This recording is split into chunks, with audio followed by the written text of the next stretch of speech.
Let's not be gloomy. The Genestealer Cult have always been the underdogs, on the table and in the lore. We have a low number of players until a generous combat patrol really did boost our numbers. We've done poorly in the overall tournament meta until the start of 10th edition, where our army rule was too powerful on battle line units and had to be toned down, and in the lore, the vast majority of cults are killed by local PDF forces, other cults like Chaos Cultists, Imperial Guard regiments doing a first tour practice shooting, Battle Sisters burn us, and Inquisitors hunt us and use us for experiments. Inquisitor Equipment took a Genestealer Cult and sent it to the Octarius sector to lure Leviathan to fight Orcs. It was a calculated gambit, and his math may have been a bit off.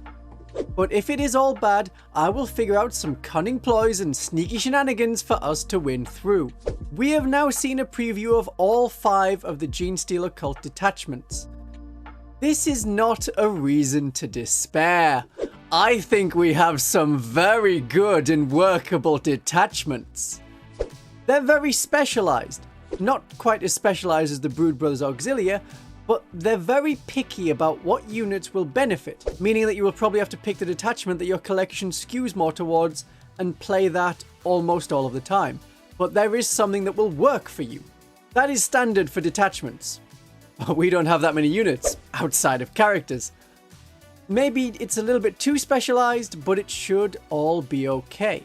Games Workshop has nicely laid out in their article which units will benefit the most from each detachment. Our 6 cults, our major 6 cults previously, are now cut down to 5 detachments. So it almost matches the cults from 9th edition, but the Rusted Claw and the Bladed Cog were quite similar in their rules in having a focus on toughness. One gave an invulnerable save, one gave reduction to armor penetration, but the Rusted Claw also had a focus on vehicles.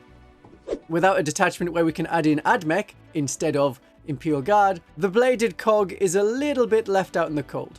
But we'll see what we can do. So if any major cult goes on the chop, it is likely to be the Bladed Cog, as they have no particular Genestealer Cult units associated with them.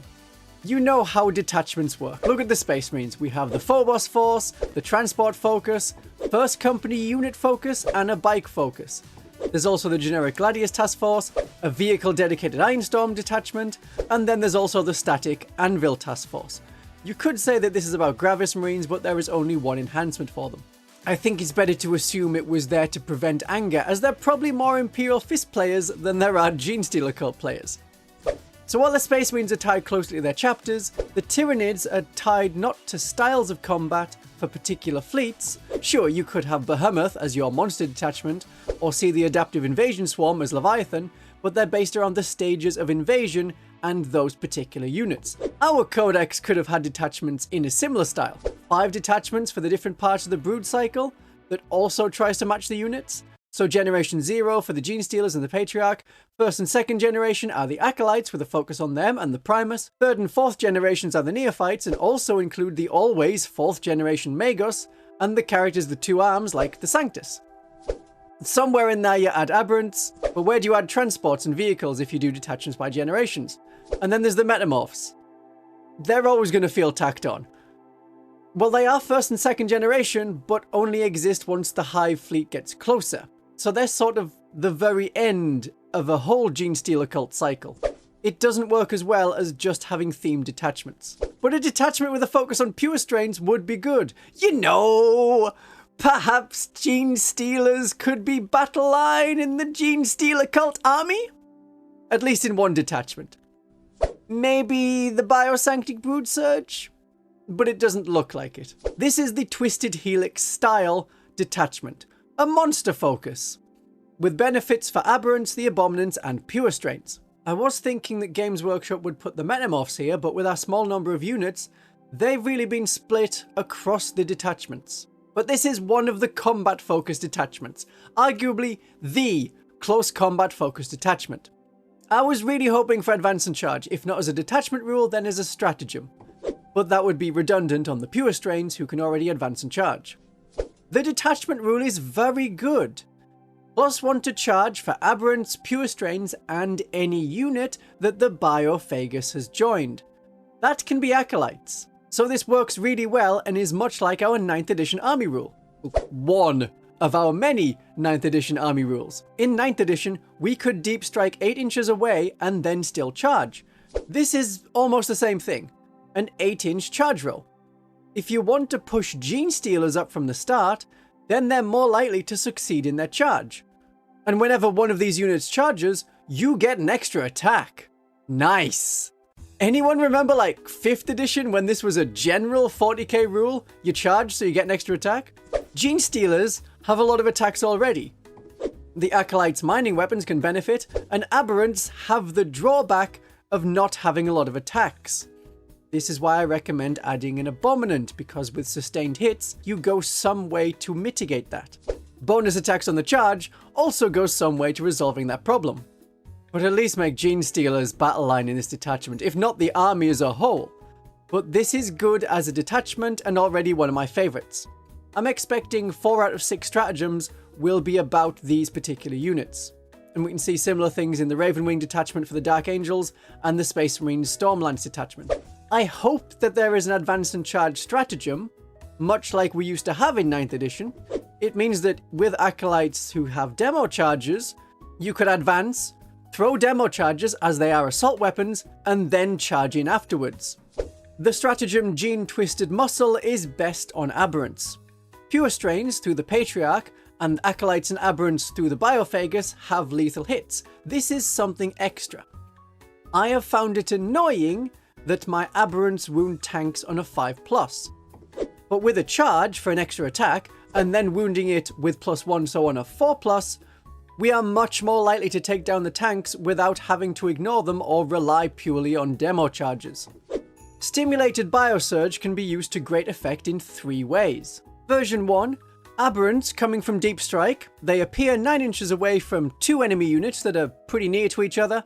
You charge both, and you now have +2 on the charge and +1 from the detachment rule for a 6 inches charge. Very likely to happen is that charge. Option 2, you could just come from Deep Strike with Aberrants and charge 1 enemy. That alone will still get you +1 to charge, and then the detachment, but a command point reroll is better than a plain +1. Not by a lot, but that's how percentages work. It could stack, of course. So +1 from the detachment rule, +1 from the stratagem. We're just charging 1 unit, but it's the closest. And then a reroll. It would cost 2 command points, but you could have that as a reroll if you needed it, if it went wrong the first time you rolled the dice. Version 3 is first turn charge with Genestealers to tie up a lot of the enemy.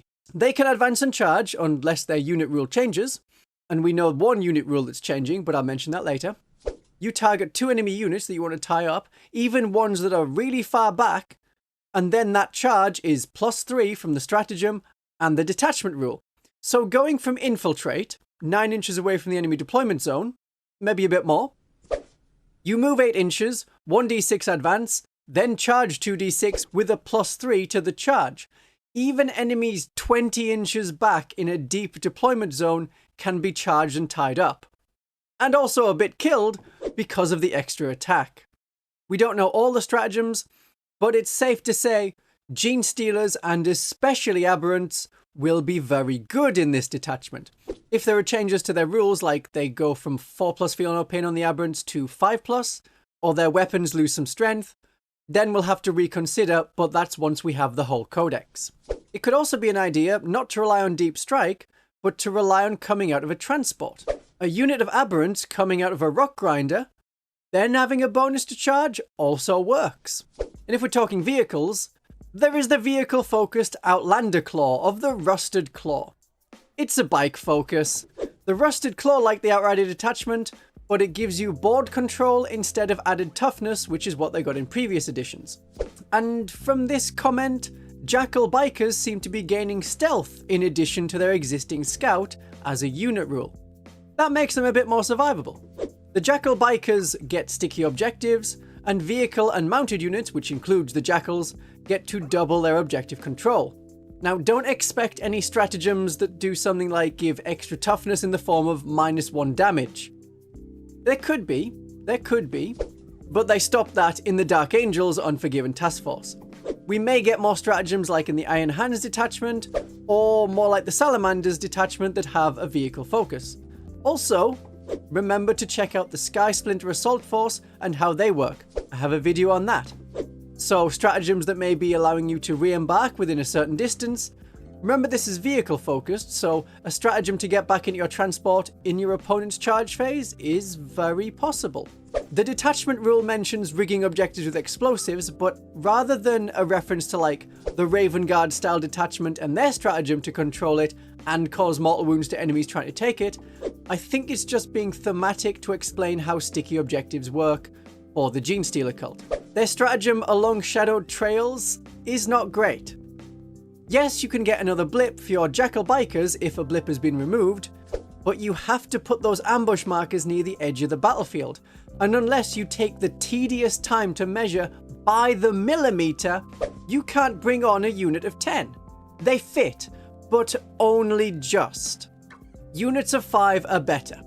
Remember that any unit can come from any cult ambush marker, so losing a marker is not the worst in larger games. The bikes can come back from another token near the board edge instead of a different unit waiting in cult ambush. But when cult ambush happens, you normally miss a turn and are far from the enemy. A unit like Pure Strain Genestealers or Jackal Bikers is the best to return by cult ambush, as they can quickly get back to the fighting. Check out my vehicles and Jackal Bike focus section in my big Genestealer Cult video. It explains that a bit more, and it gives you more advice on how to run a detachment like this. That's linked in the description. Because of my collection having very few bikes and vehicles, this detachment interests me the least. We have many bodies for objectives. We don't really need sticky objectives. Another detachment with big access to sticky objectives is the Brood Brothers Hive Cult and their Cadian Shock Troopers Auxilia. The Brood Brothers Hive Cult style detachment was shown off yesterday. It allows you to have up to 50% of your army from the Astra Militarum Codex. It is a trap. They want you to buy more Imperial Guard models. That is how you get into the Guard. Just a little bit more, just another taste, one more tank. Even if they don't lower the percentage you're allowed next edition, you're still heavily invested in what happens to the Imperial Guard. One Kill Team Cassia squad got me into the Death Watch, so yeah, it can happen. For future-proofing, I would stick to vehicles that are the staple of the Imperial Guard. Maybe don't get the generic infantry squads because we don't know if heavy weapons in the squads will be box-locked out.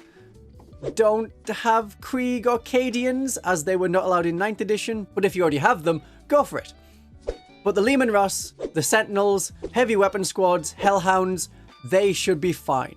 I have a video about the best Brood Brothers units to add, but in my big Genestealer Cult video, there is a heavily expanded version. That whole video is worth watching for new and established Genestealer Cult players to get a good grasp of all of the units in the army. Remember when buying Imperial Guard units that they are only valid for this one detachment. Games Workshop didn't go the route of having unique cult versions of specific units like in 8th edition. Well, it would look a bit odd if an Imperial Guard Russ was 170 points, but the same Genestealer Cult version was 150 points.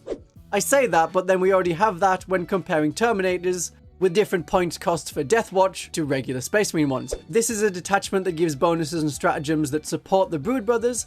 As they are only part of the army, there won't be too many stratagems focused entirely on them, otherwise all of the heavy lifting is done by the Imperial Guard.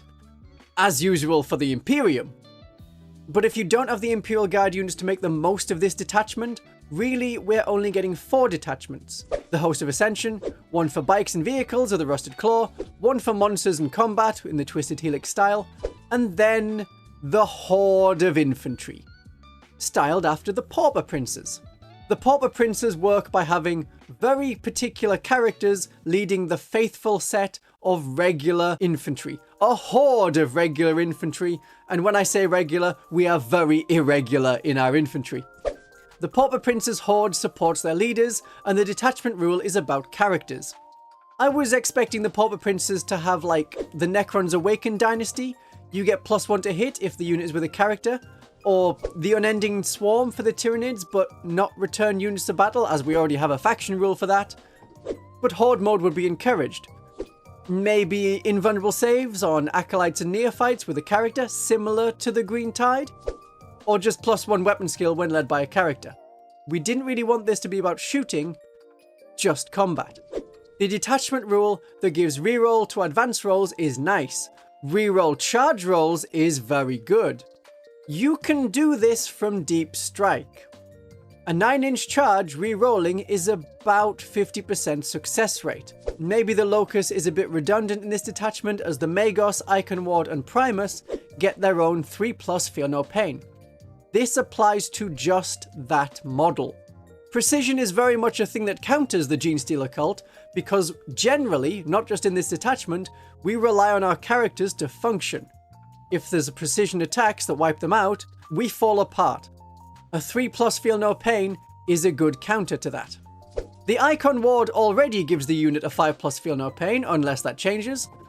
The Magos doesn't want to be in combat, and unless their abilities change, they're still going to be rarely taken over the other two characters, as right now, the Magos is the same cost as the Icon Ward. Now, you want this detachment ability on your combat acolytes, and when you run out of Primuses to attach to them, go to the Icon Ward.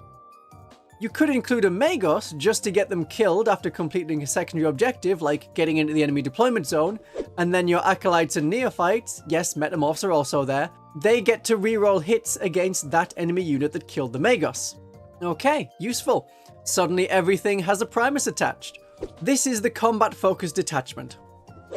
If you thought we already had a combat detachment, look again at Ascension Day. It is heavily about shooting. There is one combat stratagem and one stratagem about blocking for characters, both of which may be moved into this detachment. As a detachment, the Xenocreed congregation should be very easy to play due to characters being a focus of the Genestealer Cult roster anyway. Most of our units are characters, but the limit on which characters it works with is a bit irritating. So this is more of a detachment that works with battle line units. As I predict battle line spamming will become the meta, both in 40k and especially for Genestealer cultists, enhancements that let you reroll the cult ambush result for battle line units will be useful. There may also be some reworks of the units. I'm hoping for better psychic powers on the Magos and also the Patriarch, for Metamorphs to come down a bit more in points or at least become battle line, at least in this detachment so that they work better. We know that there is a focus in the upcoming mission deck for battle line units. But we also know that the codexes are written 6 months in advance. So if you think, oh, well, it would be too overpowered if it was all battle line and working with these cards, was it overpowered 6 months ago? That's what you have to remember. I think Metamorphs should be objective control too, at the very least, if they're not battle line. And for scouting units, now that Brood Brothers Catchhands are only in the Auxilia detachment, Metamorphs may see play in other detachments through necessity, because Catchhands could do the same job, but cheaper. When the detachment rule is talking about Acolyte hybrids, but we know that they're getting split into two kinds of Acolytes, those with auto pistols and those with hand flamers. I'll explain more in another video. And that's a reminder to subscribe. It would be nice to see the cheaper Acolytes with mining weapons, and then the ones with demo charges costing additional points, so that the combat version can see more play, at least in this detachment. The demo charge version works best in the Host of the Ascension. That is the generic detachment that you're familiar with. It works for the 4-armed Emperor cult. Even if all of these detachments were terrible, we still have the Ascension Day detachment, now called the Host of Ascension, with some minor reworks and new enhancements. Maybe they'll get a bit more stealthy as some stratagems are moved out into other detachments, like what happened to the Tau Kaoyun detachment. The Index Tau detachment had some of its stratagems split off into other detachments. Now what about the Bladed Cog? They could suit the Host of Ascension if you think of the Admech as a shooting force. Host of Ascension works, it's a shooting detachment. The Bladed Cog had added toughness and enhancements for a better invulnerable save. There is potential that later on in this edition, the detachment may appear in White Dwarf. This is something that happened in 9th edition with a Canoptic Court and a Crusher Stampede appearing for the Tyranids. But at the moment, this leaves us with 5 detachments: Brood Brothers, Vehicles, Tide of Cultists, Monster Menagerie, and Ascension Day. You could play them sequentially like how the Tyranids represent the progress of an invasion. That could be fun in a Crusade game. So you recon with the bikes to reach other settlements, you then stay in the settlement and over generations get lots of cultists to get lots of bodies until you get through the 4th generation. Then you infiltrate the military, steal a lot of tanks, Then the weird mutants can come out for an oncoming Tyranid invasion. That's what the Metamorphs are meant to be. And finally, Ascension Day. Well, whatever happens, I will find a way to have fun with the cult. If not for fun, why play the game? I have a detailed analysis of the units and how well they work in the Ascension Day detachment for you to check out, along with all the other videos mentioned, which should be linked at the top of the comments. Once the Codex is out, whether in leaked form or true form, and we get new detachments released properly, then they should each get tier lists of their own. My darlings and viewers, have fun with the Genestealer Cults.